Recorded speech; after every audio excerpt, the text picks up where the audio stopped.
Box of Oddities is now a CastBox original. CastBox is the fastest growing, highest rated podcast app on both iOS and Android, where you can find all your favorite podcasts. You can listen to the Box of Oddities wherever you access your podcasts. But we hope you give CastBox a try. The curator is greatly pleased with CastBox. We think it's the best. What follows may not be suitable for all audiences. Listener discretion is advised. The world is full of stories. Stories of mysteries, of curiosities, of oddities. Join Kat and Jethro Gilligan Toth for the strange, the bizarre, the unexpected, as they lift the lid and cautiously peer inside the Box of Oddities. So our last episode, we were recording it early in the day, and there was a seaplane that was circling our house most of the podcast. So if you wondered what that noise was in the background, that's what it was. We did our best. Part of it was also the dryer. We forgot to turn the dryer off. Yeah, but I did remember this time. I turned the dryer off. Good job. Thank you. Yeah, and there's no seaplane either. That's good. We do have to remember to turn the dryer back on, though, because there's laundry in there, and we don't want it to get like half dry and do that thing that makes you so mad. What are you talking about? The dryer smell, the laundry smell that makes you angry. Oh yeah, if a load of laundry doesn't get thoroughly dried and then it is dried, it has that musty, dirty Old laundry smell. Yeah, for some reason that smell makes me angry. Yeah, it's not even like, ooh, that smells bad, and then you move on with your life. No, it makes you bizarrely like physiologically react, and you get jacked up real quick. I have laundry rage. we all have our things. No, I get it though. I think it's an evolutionary trait that's been inherited from our most distant ancestors. Oh, really? Because if they didn't let them dry after they rinsed out their pelts, it would develop that smell, and it would tip off predators where they were. So I think, it's an evolutionary thing. That's why it makes me angry. Oh, I see. Yeah. Yeah. Yeah. Laundry rage is evolutionary. Well, that sounds like bullshit. Hey, we all have our quirks. Oh, I enjoy this one. I noticed you and I took a ride down the coast of Maine yesterday. It was a beautiful, beautiful afternoon for a drive. So nice. And I've noticed this before, but you did this several times. Oh, no. Because you were driving. Every time you pass a car, you sing the theme to I Dream of Jeannie. No, I don't. Yes, you do. It's not even a thing. It's a thing. You get out into the pass lane and you start going by him and you go, dun, dun, dun, dun, dun, dun, dun, dun. I don't. Oh, I might do that. Yeah. Anyway, it's your turn to go first this week on the Box of Oddities. Excellent. Okay, good. I'm glad. I couldn't remember who went first this time, and I'm really glad that I go first because this is rough. Is this dark? It is beyond dark. Okay, all right. It is upsetting. I'm usually the one that brings this stuff to the table, so this is refreshing. Okay, good. I don't know. I feel like, we both bring the horror. I actually feel like this might be something that some won't be able to listen to. And Really? I get that. Okay. I do. But here we go.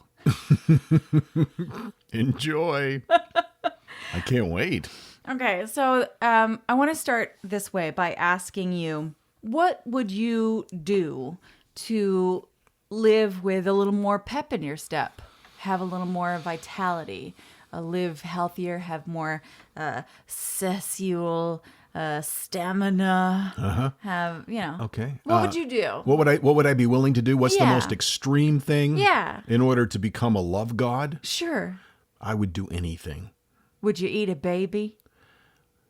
No. Okay then. No. I'm a vegetarian. Yep. And even when I wasn't, babies were not on my list So, of preferred dining options. warning, as I mentioned, this gets pretty dark. Oh my God. Dried human flesh appears to be the main ingredient in a pill that has been found on the black market. Oh my God. In 2012, South Korean Customs Service said that it had uncovered 35 attempts to import a total of over 17,000 capsules in less than a year. My glasses are so gross. Okay. The pills, which were filled with the dried and powdered flesh of fetuses and or dead infants, were intercepted in the mail or in customs searches at airports. My God. South Korea had initiated a crackdown on the smuggling of capsules from China containing the powdered flesh of dead babies, taken as a cure by some for diseases or a way to boost sexual performance or vitality. Chinese authorities, though, denied allegations, of course, that the pills were manufactured in China, and a Ministry of Health spokesman stated that an investigation conducted in 2012 showed no proof that the pills containing human flesh were manufactured in China. I wonder if there's a tariff on them, those Chinese dick pills. Are they dick pills? Is that what those things are? I mean, are they being marketed as dick pills? To some. I mean, some people use it just for vitality. Okay. Some people use it to cure diseases. All right. Traditionally, ancient Chinese considered the ingestion of firstborns, aborted fetuses, and placentas as part of mother's flesh. So some mothers believed that they could reabsorb the vitality of a baby to create a new, healthier baby. Okay, so that's a cultural thing. Of course, it's not China-wide. No. There are just some people that believe this. And the idea is that you can absorb that energy, that life force from that baby. Okay. Even though it's dead, so I don't understand how that makes any sense. Seems a tad counterintuitive. Right. I mean, in 2011, the South Korean television station SBS aired a documentary that accused Chinese drug companies of collaborating with abortion clinics to produce the pills from dead fetuses. The documentary claimed that DNA tests verified that the pills were made from powdered humans. In 2007, Hong Kong-based Next Magazine reported that infant fetuses had become a popular health and beauty supplement in China. And in Guangdong, the demand for fetuses' body parts was so high that buyers actually were purchasing them directly from hospitals. My God. That sounds a lot like the Victorian period of anatomical study where they didn't have enough cadavers. You know, they were dissecting prisoners that had been executed, but there was not a big enough supply. So those two guys, Burke and Hare, would go and steal bodies out of the cemetery or the morgue or wherever they could find them and then sell them. Yeah, I mean, it's kind of like that, except that was for learning and this is for eating. Well, I always learn better on a full stomach. No? Okay. I mean, not baby, but...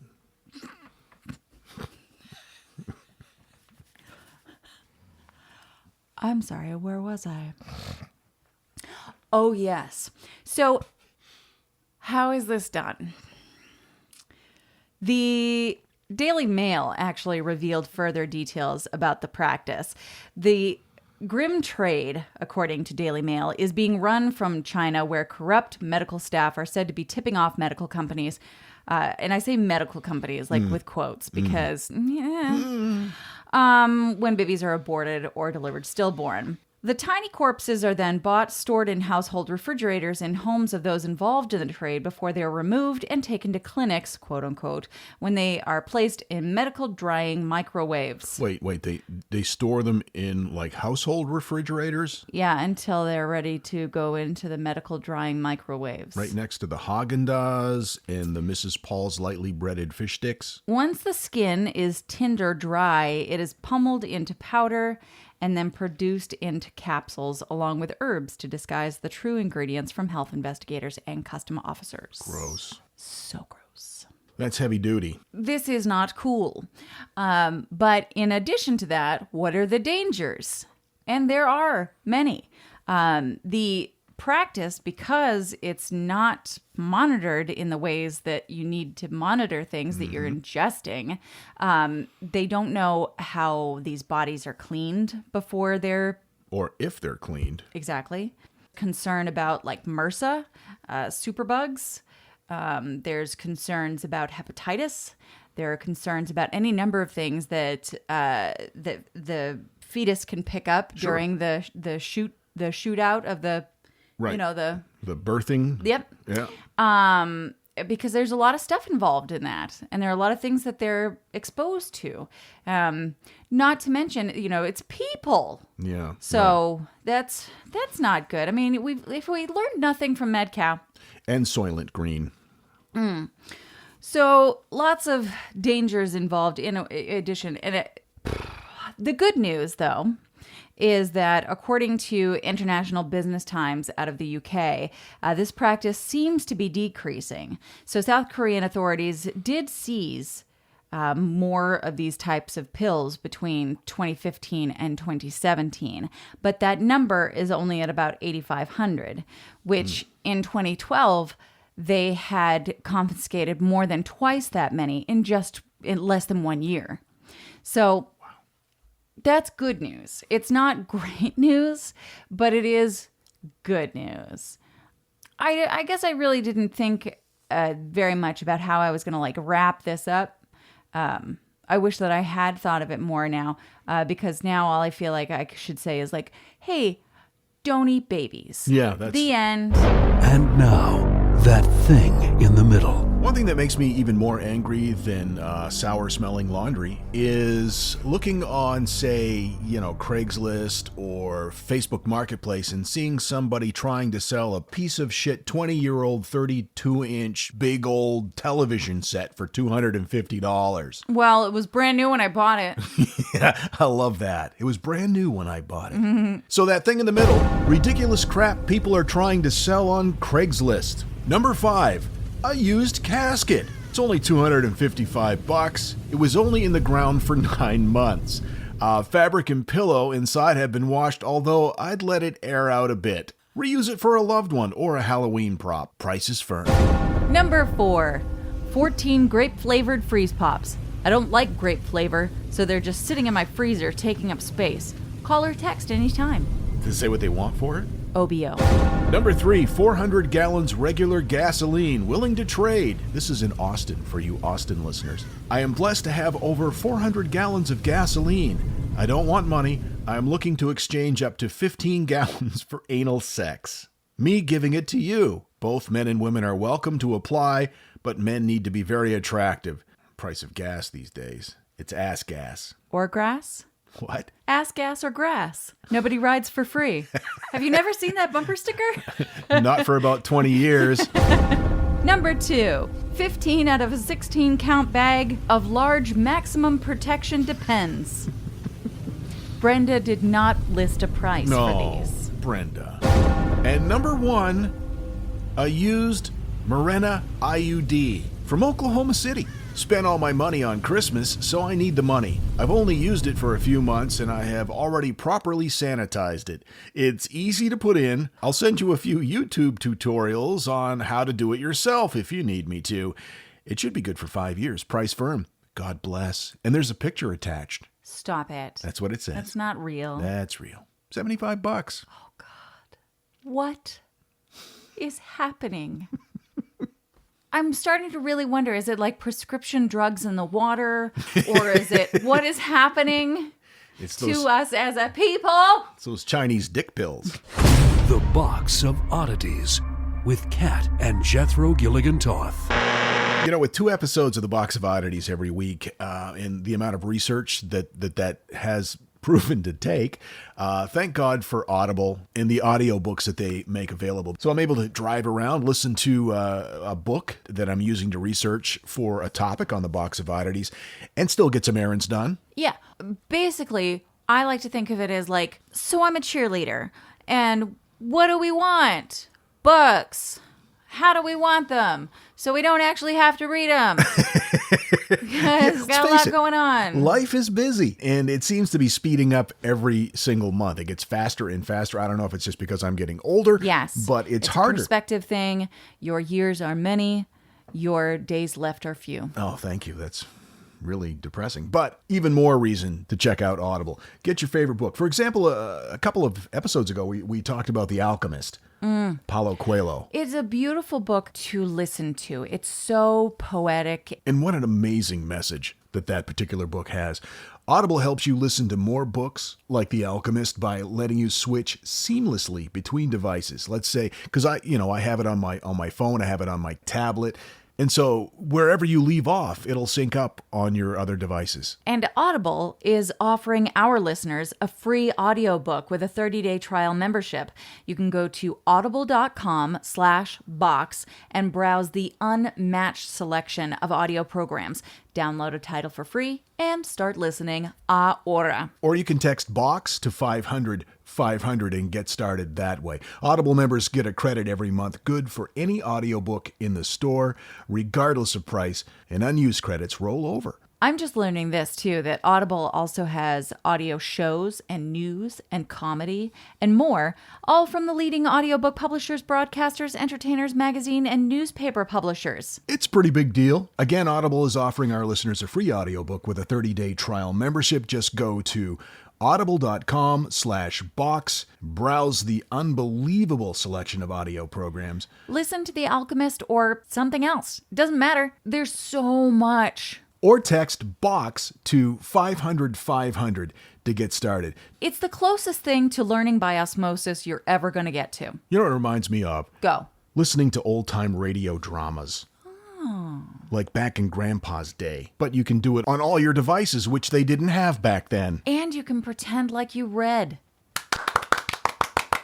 Audible.com/box. Or text BOX to 500 and get started today. Audible, we approve. Thumbs up. This is a test of the Box of Oddities emergency broadcast system. This is only a test. Had this been an actual Box of Oddities, I'd be talking a lot faster. Last episode, we talked about some of the comments and emails we got from people who were speculating as to what we looked like because we have not posted any pictures of ourselves, although they are coming. As we mentioned before, we have a photo shoot in an old abandoned mill sometime in the next few weeks. We're actually probably not going to shoot there. We're not going to do the mill? Well, how come? I already told you that twice, but you know. Well, you said maybe not. I'm so disappointed. Isn't it the mill where Graveyard Shift was filmed? No. Could we pretend that it is? Sure, but we're Okay. still not taking pictures there, so it doesn't matter. Well, there's a lot of spooky places in Maine. We'll find a good place, don't you worry. Since that episode, Justin posted, I imagine Kat looks like Scarlett Johansson, only smarter. And Jethro looks like John Wick, but only eats non-meat things.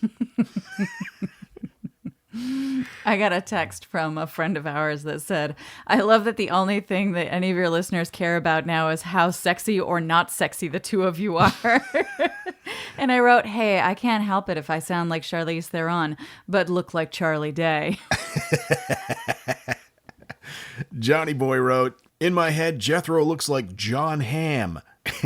And Kat looks like a tattooed librarian. Well, I know there are times that I wish I looked like Don Draper, but no. I've always wanted to be a librarian, though. I love that, a tattooed librarian. So this is kind of different for me because usually I will give you a topic that I don't think you know anything about, that I can share with you and we can both learn at the same time.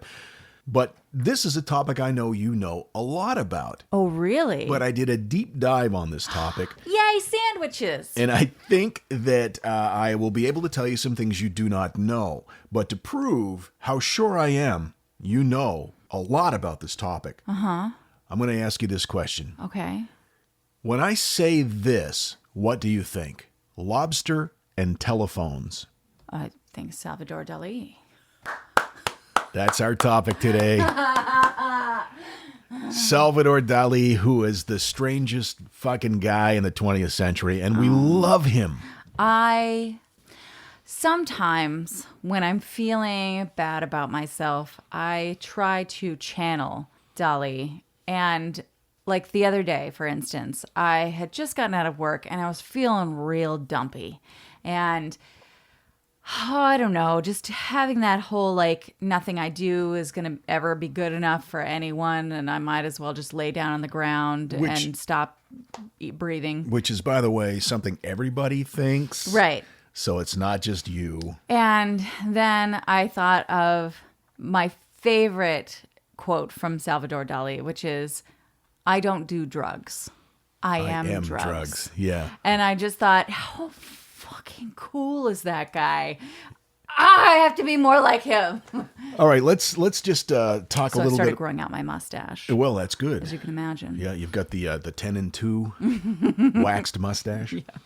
Dali, of course, a skilled draftsman. This according to Wikipedia. Best known for striking and bizarre images in his surrealist work.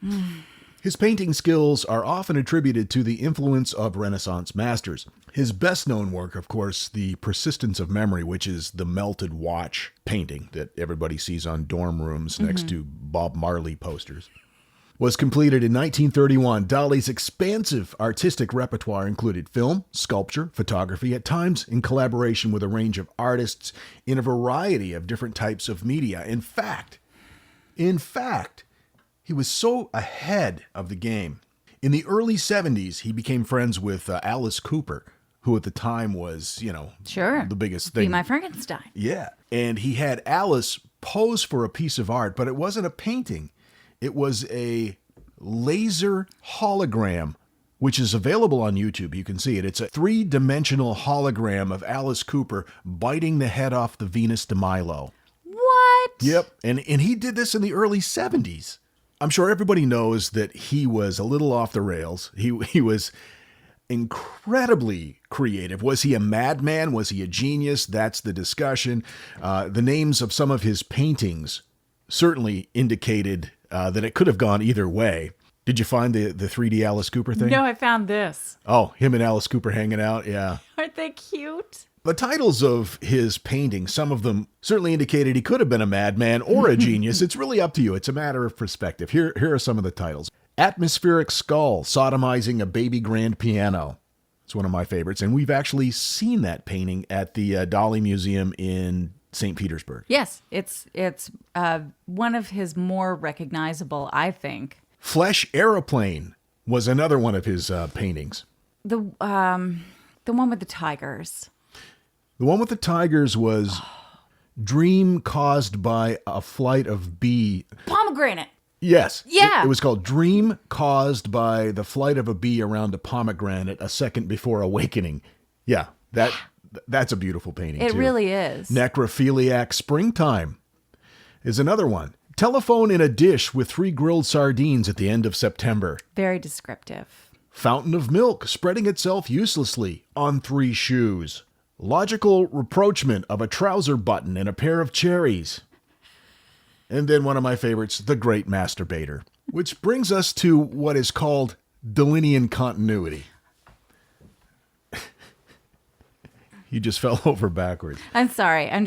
It's one of my very favorite things about Dali is one of his exercises in continuity. And that's one of the things that I want tattoos of on the backs of my calves. He was famous for including certain images in most of his paintings throughout the later part of his career. Grasshoppers were one. Yep. Grasshoppers and ants. You will see grasshoppers and ants, not right out front, but just painted in the background, perhaps. And that represented death to him. Very good. You mouthed the word death, just as I did. Another thing that he painted into his later masterpieces were penises. Of course. Yep, he was a dick painter. For example, The Great Masturbator. Seaplane. I'll open the door so you can hear the seaplane.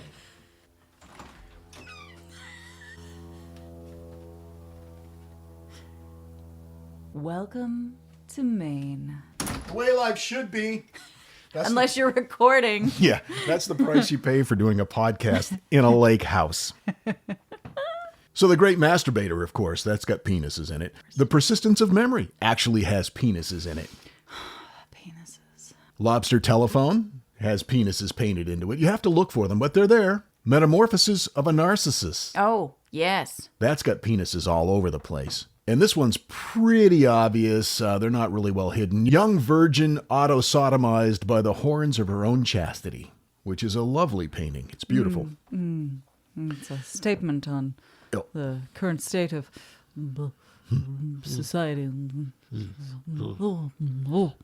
Now, according to an article I found on Cracked, he was born in 1904. He continued to pretty much be crazier than anybody else throughout his entire life. That was sort of his goal. In fact, I remember reading at one point that he said that it wasn't the painting, it wasn't the sculpture, it wasn't what he did that was the art. It was the reaction that it evoked. And so he did all kinds of crazy things in life just to see what people would do. Right. For example, he showed up at a movie premiere one year in the 30s in a Rolls Royce filled with heads of cabbage just to see what people would do.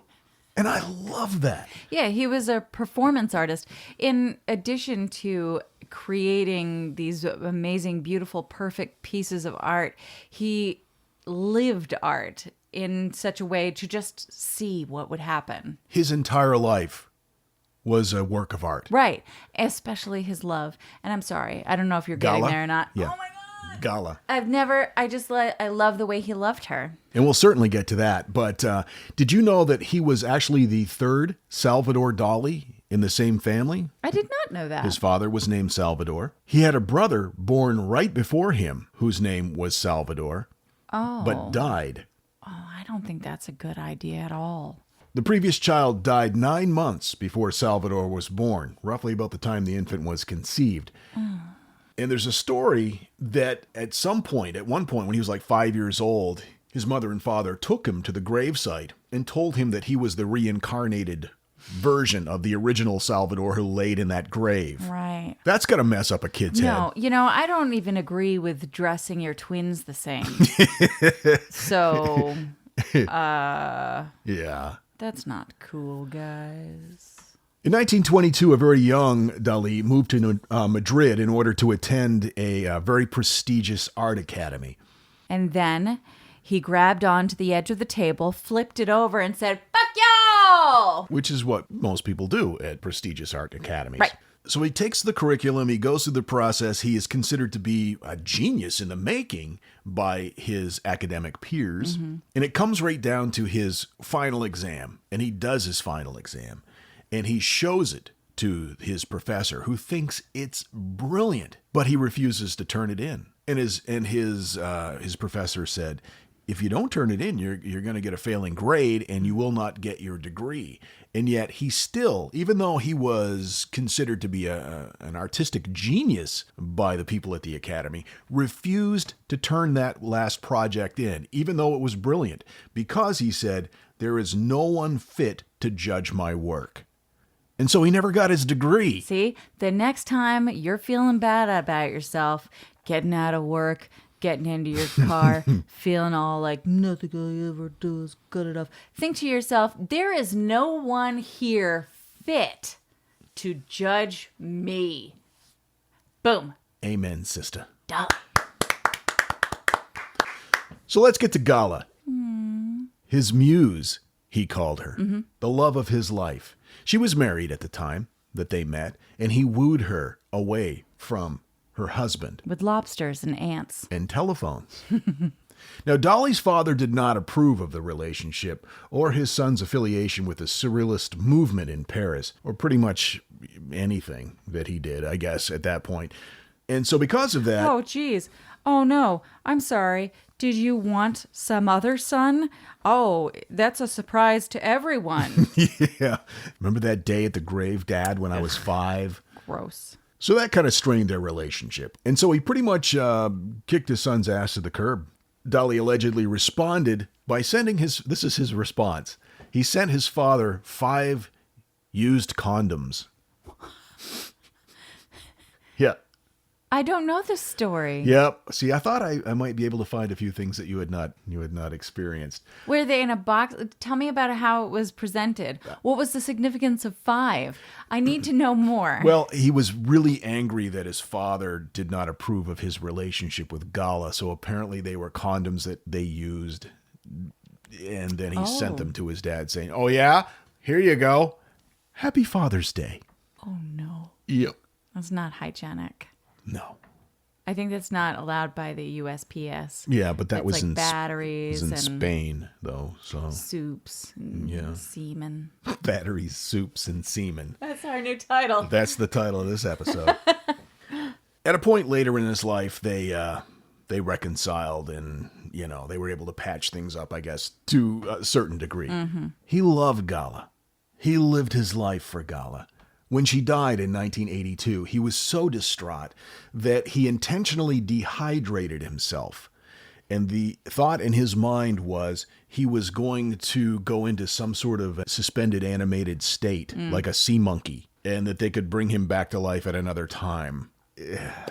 That's the story. Dali lived to 1989. That blows my mind, and it makes me so upset because at that time, I'd seen some of his art, but I didn't know who he was. I didn't know, Right. I didn't know. And if I had known, I would have found him. Like, I would have hopped on a train like a tiny little hobo, and I would have made my way to Dali, and I would have been like, "You, sir, inspire me." And then I would have been like stuck in Spain. With no train fare. Right. And 5 used condoms, perhaps. No, I don't think that. All right. I don't think he would have given me those. Probably not. He wasn't angry at me. No. I mean, he might have been if I had just shown up unannounced at his home. His villa by the sea. Right. Mm-hmm. But no, I was busy sitting at home watching Fred Rogers. Sorry. I'm a little resentful that I was alive at the same time as him and I didn't get to do anything about it. No. This is how big Dali fans you and I are. We actually own a couple of lithographs that are plate signed by him that we got at an auction years ago. Come and rob our house. Yeah, come and rob our house. That was stupid. I shouldn't have said that. Nope. Anyway, now we're getting to the weird things that he did. Yay! Okay? All right. This is... Wait, can we talk about Gala just for a little bit more? Yeah. So one of my very favorite paintings of Gala is one of my very favorite paintings by Dali. And I can't remember the name of it, but it's the one where she's standing back looking out onto the sea. Yeah, I think that's the name of it, is Gala back to facing the sea or something. Exactly it's not like Burning Giraffe or something. Yeah. It's all in blues, and it's just very simple, very traditional. Yeah, it's beautiful. I love Dali because of his surrealism, but I adore him because he chose it. That's not the art that he could do. Right. The Gala staring at the sea painting proves that he could have done anything. Well, he started out as a cubist. He revered Picasso. Yeah, and he could have done anything. Oh, yeah. But he chose this way of expressing who he was and his thoughts and his ideas and his dreams and such, this way that challenged people more than maybe, a bowl full of fruit would have. Right, And I just love that he had all of that available to him, and he chose this unique path. Anyway, that's me gushing. Bye. That's okay. Gush away. So if you look at Dali's paintings, especially from like the late 30s on, the landscapes. I mean, even if the only Dali painting you've ever seen is The Persistence of Time, the melted watches.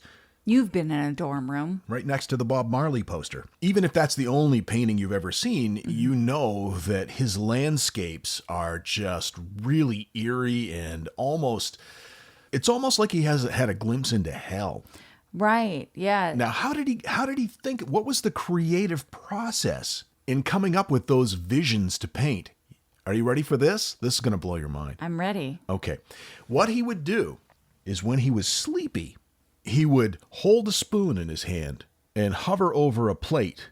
And when he started to nod off, he would drop the spoon and the clanking would wake him up and he would write down the visions that he had in his head. Oh, wow.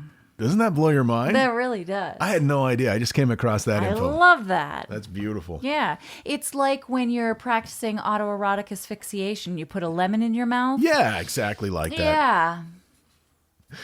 I'm just kidding. I've never done that. I don't like citrus. Here's afraid you're going to get scurvy. So anyway, according to Listverse, for Dali, even at a very young age, pleasure and pain kind of blurred the lines for him. The worst example of this, when he was a kid, he was like 5 years old, and he and a buddy were walking across a bridge. And he observed that there was nobody around and that the bridge had no safety rail. So he just decided to throw his friend off the bridge. The boy fell 5 meters onto sharp, jagged rocks and was seriously hurt. Now, you would think that probably he felt remorse. No. What he did was, while the child's mother was tending to this seriously injured child, Sure. toting back and forth bowls of bloody water as she cleaned him up, he just sat there eating a bowl of cherries and smiling. Well, it's because look at the reaction he created. Look at the response to his actions that he got to see. And yes, that is like grade A psycho behavior. But look at the pretty paintings we got. Yeah, that's true. It's a fair trade. Maybe not for that kid. Later in life, when he was slightly older, but not much, he was caring for a wounded bat. And he checked on the bat and saw that the bat had been overwhelmed by ants and was slowly being eaten alive, which could have been one of the reasons why ants show up in his paintings as a metaphor for death. So his reaction was to pick the bat up and bite into it. That's what he did. Well, like bite its head off, like Aussie style? Or? Yeah, like Ozfest, 1982. One time he delivered a lecture wearing a deep-sea diving suit. Deep sea divers, that's another thing that shows up a lot. Well, yeah, like when we went to the Dali Museum in St. Petersburg. What's in the lobby? It's a beautiful, what is it, a Rolls? It looks like an old Rolls Royce. And it's filled with water and fish and sea life. And then a deep sea diving man is standing just outside the car. And that's it. No, he's actually driving it. Oh, I thought he was standing outside of it. No, he's sitting in the driver's seat. Oh, no, I guess you're right. He was also quite known for publicity stunts. To sell his book, The World of Salvador Dali, he lay in a hospital bed in a Manhattan bookstore, surrounded by fake doctors and nurses hooked up to a machine that measured his brain waves. Anyone who bought a copy of the book also got a copy of the machine's readings. He later went back to being obsessed with cauliflower, which became another one of his Dalinian continuity pieces. And, sure. Yeah, cauliflower. And so what he would do at book signings is he would hand out cauliflower. Which I've heard that you can make like a really nice pizza crust out of, but I haven't had it, and I don't know if I entirely believe it. You know, I mentioned the whole spoon and plate inspiration technique that he had. Mm-hmm. He also used to stand on his head until he would almost pass out. And then right before he would pass out, he would flip over and write down whatever he saw in his oxygen-deprived brain. Now, his marriage with Gala was not a traditional marriage. Both continued to see other people. The relationship was apparently a happy one, and not only was she his muse, but his business manager. Later in his life, they would stage orgies at his house. Now, he would never participate. He would just watch. Sure. Cher went to one. I didn't know that. Cher went to one of Salvador Dali's orgies. Obviously. And went in, and she saw like this brightly painted robotic fish that he had sitting on his coffee table. And so like this orgy's going on, and she's sitting there with Salvador Dali, and she says, well, this is an interesting piece, this brightly colored fish that's a robot. And he said, you know what's really great about it? When you put it on your clitoris. Now, there's no word as to whether Cher followed through on that. Sure. But yeah, that's a story Cher used to tell. I feel like that's one of those stories that someone tells you to tell you something else, but they're like, blah, blah, blah, blah, blah. But what they're really saying is, I hung out with Salvador Dali. Probably, yeah. That could very well be. Listen, Cher, we know what you're getting at, okay? Objection, hearsay. Now, the story is that Salvador Dali never had sex with anybody other than Gala, ever. That he was a virgin when he met her, and that even though there was an open relationship, he never had sex with anybody other than her. But he was a chronic masturbator, and he talked about that. He talked about how he would masturbate all the time standing in front of a mirror. I guess what he was into, you know? Well, I mean, he was obviously very confident in himself. Yes. And Called himself the divine Dali. And into himself, So, I mean, whatever floats your boat, I guess. He also had a pet anteater. You know that probably from the photos of him walking his anteater around Manhattan. Mm-hmm.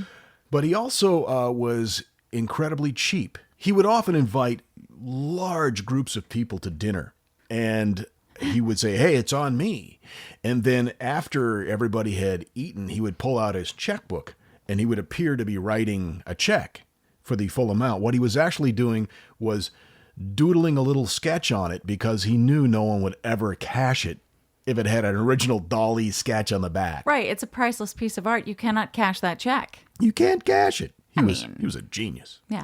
If I were a server, I would pocket that check, pay for the whole meal with my paycheck, and hang it on the wall. Hang it, frame it. Yeah, for sure. Can you imagine what those things are worth? No. It's got to be... Let me Google it. Dali check doodle. $5,000. I'm going to say $5,000. $10,000. $10,000's my guess. $10,000. That's not a bid, it's a guess. I don't want to make that mistake again. I can't find one. You'd think I'd be able to find one. Nothing, huh? Nothing. All right. I'm going with 10. 10 grand. That's my guess. It's probably more.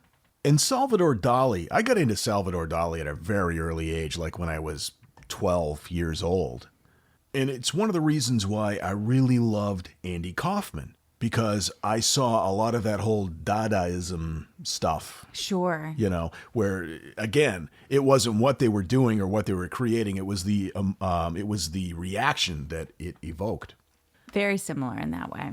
A few years ago, a woman named Maria Pilar Abel, or Abel, A-B-E-L, who was a fortune teller, claimed that she was the illegitimate child of Salvador Dali. And Gala? No.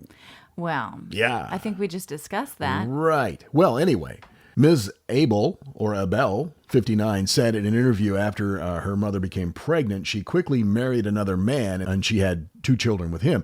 She had had a brief affair with Salvador Dali, and her grandmother had told her that she knew that it wasn't really her son who had fathered her, but that she was the child of a famous painter. Mm-hmm. So she waited until she was about 7 years old and confronted her mother, and her mother said yes, that she didn't tell her because she didn't want her to, quote, throw stones at his grave. Uh-huh. That sounds to me like how Phoebe's grandfather was Einstein. I don't think so. Everything comes back to friends with you. I love that. So anyway, she filed a suit because, as a child, she would be eligible for up to 25% of the Dali estate. But apparently her claim had enough weight that they exhumed Salvador Dali last summer. Did you know that? I did not know that. They dug him up. I think it was July of last year. Wow. This is according to The Guardian. Experts who exhumed the body of Salvador Dali to collect samples for use in a paternity claim have revealed that the enigmatic artist's trademark mustache still graces his face almost 3 decades after he's dead. That's amazing.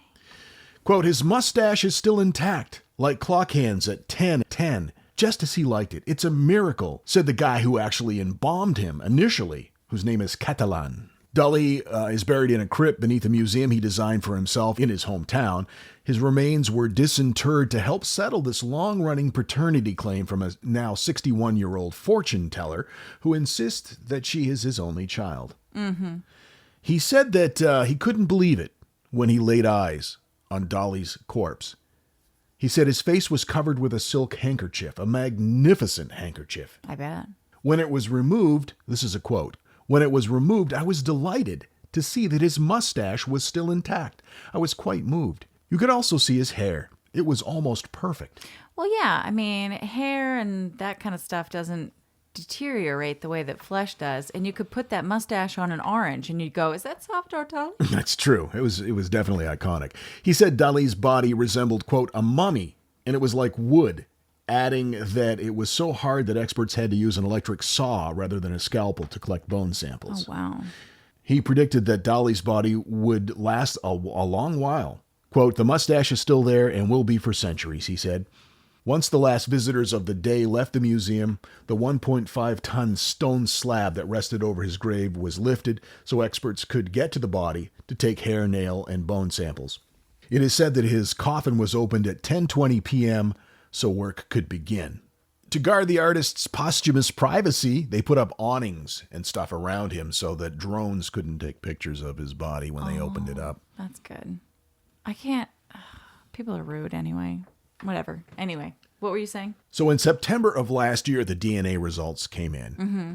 She is not the child. I mean, I think we all knew that. Yeah. You're just very protective of Salvador. And rightly so. I just don't like it when people try to get stuff that's not theirs. I understand that. Okay. I'm with you, sister. P.S. Did I tell you about the pretzel thief incident? No. I'm sorry. Are you done with the Dolly stuff? I'm done. That's Kind of it. sad about it. Sad about Dolly or pretzels? That it's done. Was I able to dig up some stuff that you... Yes, Yeah. absolutely. Me too. I didn't know. I'm very pleased. Thank you. I thought you might be. Now I want to go back to the I Dali so Museum. much want to go back. If you're ever in St. Petersburg, do yourself a favor. Go to the Dali Museum. Good. By the way, they built a museum that looks like something from a Dali landscape. It really does. And it's directly across the road from where the old museum used to be. And you remember the numbers better than I do. I don't remember the Say numbers. the numbers. Well, just to move the art. It's the largest private Dali art collection in the world. Gorgeous. To move it just across the street, it was like millions and millions and millions of dollars just to move it across the street. Right, because they had to insure this art for movement. Yeah. Nutso dollars. Crazy. Anyway, oh yeah, someone thought I stole their pretzels. I don't know what happened. I got to work this morning and I had a bag of pretzels on my desk and someone had put a Post-it on it and it said pretzel thief and had a little drawing of a pretzel and then a face, but I couldn't determine what kind of expression that face was trying to give to me. Like, was it like upset or shocked? I don't know. But I feel like if you were really upset, you wouldn't have drawn a pretzel, right? Well, Maybe they were saying they were a pretzel thief. And they stole some of my pretzels out of that bag. Do you think they were accusing you of stealing pretzels? I legitimately don't know. What would Salvador Dali do in this situation? Well, He he'd probably pee all over everyone. and then fill a bathtub with brightly colored bicycles, because that's what he does. Salvador Dali, everyone. God bless him. The end. Thank you for that. I feel like that was a gift just for me. It was a gift for you, but also to our many art fans and artists that listen to the Box of Oddities. It was wonderful. Or just people who like weird people, because he was fucking weird, and I love him. I wish that I had the courage to live the type of eccentric life that man lived. Seriously. I mean, I'll go to a movie theater with a car full of cabbage, for sure. I'd do that. Don't know about pushing kids off bridges, though. Probably not. Well, I mean... I've seen some kids that, well, you almost did. You pushed them into the reflecting pond at the Lincoln Memorial. Anyway, the Box of Oddities, it happens twice a week, and... We'll see you, what day? What is this? This is Monday's episode? Yeah, because tomorrow's Monday. All right, so we'll see you Thursday. Until then, keep flying that freak flag. Fly it proudly, freak family. And so, let it be known that the Box of Oddities belongs to you, and its fate is in your hands. The Box of Oddities commits to the telling of stories of the strange, the bizarre, the unexpected. We wish to offer our deeply felt gratitude and appreciation for your patronage. TheBoxOfOddities.com. Copyright 2018. All rights reserved.